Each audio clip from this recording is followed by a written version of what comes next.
வணக்கம். மோடி அமித்ஷாவோட குஜராத்திலிருந்து ஒரு போஸ்டர் ஒன்று வெளியாகியிருக்கு. அந்த போஸ்டரில் என்ன போட்டிருக்காங்க தெரியுமா?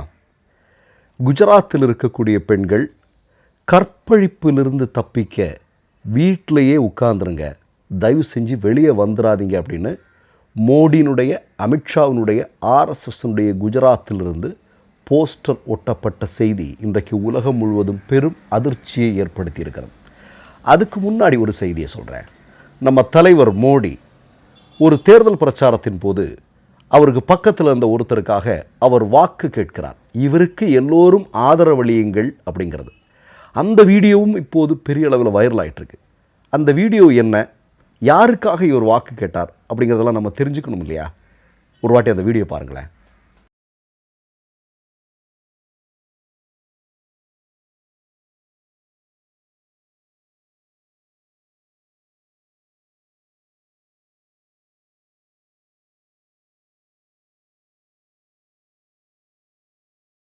அதாவது கர்நாடக தேர்தலின் போது ஹாசன் தொகுதியில் போட்டியிட்ட பிரிஜ்வல் ரேவண்ணா என்று சொல்லக்கூடிய பாஜக கூட்டணியை சார்ந்தவர் இல்லையா, அவருக்காக மோடி வாக்கு கேட்கிறார். இப்போ நீங்கள் உடனே கேட்கலாம், ஏப்பா உனக்கு என்ன பிரச்சனை, ஒரு வேட்பாளருக்காக வாக்கு கேட்பதில் என்ன தவறு அப்படின்னு கேட்கலாம். தவறு ஒன்றுமே இல்லைங்கய்யா, கேட்கலாம். வேட்பாளர்களுக்கு ஆதரவாக மக்களிடத்தில் வாக்கு கேட்கலாம். ஆனால் இந்த பிரிஜ்வல் ரேவண்ணா யார்? உலகமே நடுங்கி போன ஒரு செய்தி இல்லையா?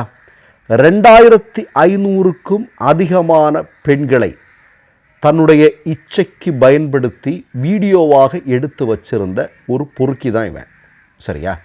இந்த பொறுக்கி இன்னைக்கு மாட்டியிருக்கிறான். அன்னைக்கே மாட்டிட்டான்.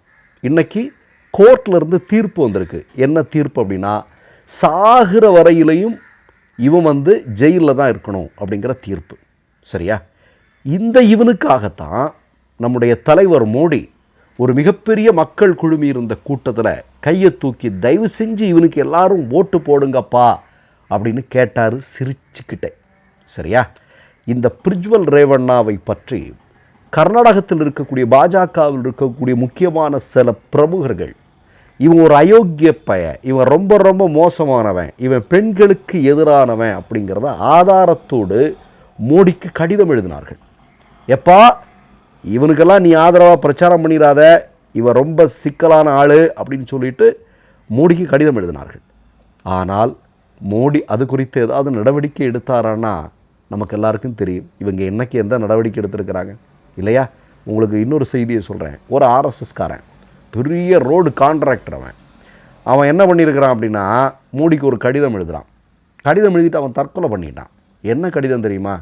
எப்பா கர்நாடகாவில் இந்த பிஜேபி கவர்மெண்ட்டில் இருக்கக்கூடிய பிஜேபிக்காரன் பூரா 40% கவர்மெண்ட் அப்படின்னு சொல்கிற மாதிரி பெரிய அளவில் கொள்ளையடிச்சிட்டு இருக்கிறாப்பா, ஏதாவது நடவடிக்கை எட, நீ தான் உன்னை ஊழலுக்கு எதிரானவன்னு சொல்லிகிட்டு இருக்கிறிய, உன் ஆட்சியில் ஊழல் இல்லைன்னா சொல்கிற இல்லையான்னு கடிதம் எழுதி வைத்து விட்டு பொறுக்க முடியாமல் அந்த ஆர்எஸ்எஸ்காரன் தற்கொலை பண்ணிக்கிட்ட நிகழ்வு கர்நாடகாவில் நடந்தது. அதில் கடிதம் மோடிக்கு எழுதுவதால் ஏதாவது நன்மை இருக்கா அப்படின்னா எனக்கு தெரிஞ்சு இதுவரையிலும் இல்லை.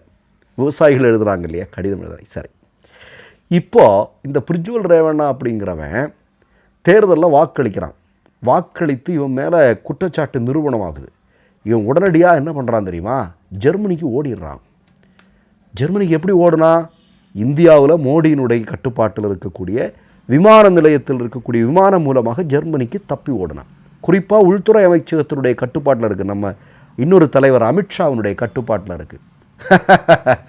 இவ்வளவு பெரிய குற்றவாளி, இன்றைக்கி சாகிற வரைக்கும் ஜெயிலில் இருக்கணும்னு சொன்ன அந்த குற்றவாளியை பிடிக்கணும்னு போலீஸ் பிடிச்சிருவான்னு தெரிஞ்சதும் இந்தியாவுடைய விமான நிலையங்கள் வழியாக தப்பிக்கிறாங்க. யார் ஆசீர்வாதம் இருந்தால் தப்பிக்க முடியும்? யாருடைய ஆசீர்வாதம் இருந்தால் தப்பிக்க முடியும் சொல்லுங்கள்? அது நடந்தது. சரி, இப்போ தப்பிச்சுட்டான். இவன் இனிமேலாக பிழைக்க முடியாதுன்னு சொல்லதான் அவனை தூக்கிட்டு கைது பண்ணிட்டாங்க. இது ஒரு பக்கம். சரி, இந்த செய்தி இந்தியா முழுவதும் பரபரப்பை உருவாக்கிட்டு இருக்குன்னா, அடுத்தது வந்திருக்கக்கூடிய செய்தி தான் நம்மளை விலக்க போயிருக்கு. என்ன அப்படின்னா, குஜராத்தில் திடீரென்று மோடி அமித்ஷாவினுடைய காவல்துறை, பாஜகவினுடைய காவல்துறை அங்கே ஒரு விழிப்புணர்வு போஸ்டர்னு ஒன்றை ஒட்டியிருக்கிறாங்க.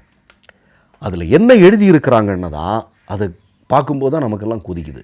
என்ன எழுதியிருக்கிறாங்க அப்படின்னா, நள்ளிரவு பார்ட்டிகளுக்கு செல்லாதீர்கள், யாருக்கு சொல்கிறாங்க? பெண்களுக்கு சொல்கிறாங்க. நள்ளிரவு பார்ட்டிகளுக்கு செல்லாதீர்கள். நீங்கள் கற்பழிக்கவோ கூட்டு பாலியல் பலாத்காரத்துக்கு ஆளாகவோ நேரிடும். உங்கள் நண்பர்களுடன் இக்கட்டான இடங்களுக்கு செல்லாதீர்கள். கற்பழிக்கப்படவோ கூட்டு பாலியல் பலாத்காரத்திற்கு ஆளாகவோ நேரிடலாம் அப்படின்னு ஒரு போஸ்டர் குஜராத்தில். மீண்டும் மீண்டும் சொல்கிறேன், அதான் குஜராத் மாடல்னு நம்ம தலைவர் வடை சுட்டு பிரதமர் ஆனார் இல்லையா?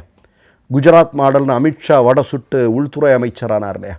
அந்த குஜராத்தில் வந்திருக்கக்கூடிய செய்தி தான், குஜராத் பெண்களே நீங்கள் இரவானால் தயவு செஞ்சு வெளியே வந்துடாதீங்க, நீங்கள் கற்பழிக்கப்படுவீர்கள் அப்படின்னு போலீஸ்காரன் போஸ்ட் விட்றான்.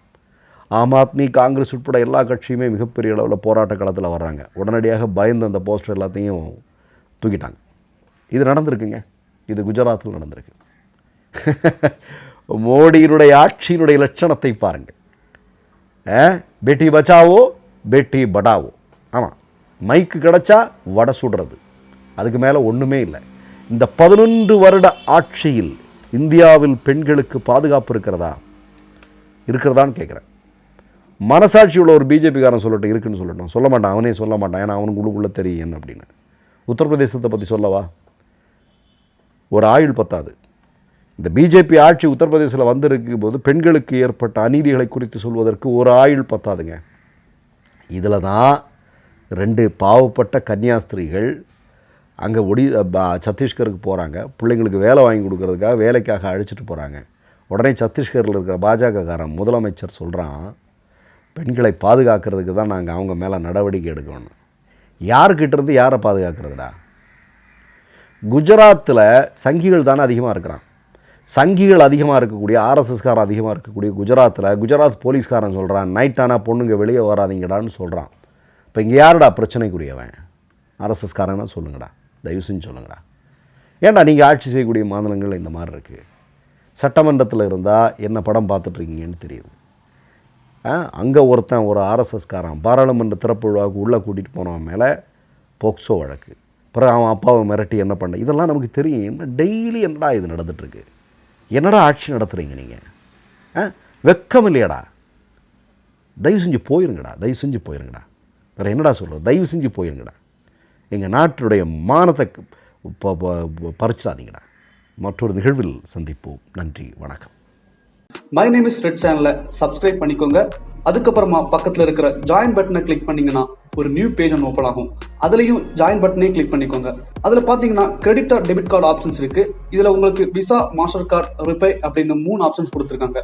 அதில் நீங்கள் எந்த கார்டு சூஸ் பண்ணுறீங்களோ அந்த கார்டோட நம்பர் என்டர் பண்ணிக்கோங்க. அப்புறமா கார்டோட வேலிடிட்டி மந்த் அண்ட் இயரை டைப் பண்ணிக்கோங்க. அடுத்தபடியா உங்க கார்டோட பின்னால CVC கோடுன்னு சொல்லிட்டு 3 நம்பர்ஸ் கொடுத்துருப்பாங்க. அந்த நம்பரை இதில் என்டர் பண்ணிக்கோங்க. அப்புறமா அட்ரஸ் அண்ட் இன்ஃபர்மேஷன் என்டர் பண்ணிட்டு பைங்கிற பட்டனை கிளிக் பண்ணிக்கோங்க. ஒருவேளை உங்க கார்டு நம்பர் இன்வாலிட்னு காமிச்சிச்சுன்னா உங்க கார்டில் இன்டர்நேஷனல் யூசேஜை எனேபிள் பண்ணுங்க.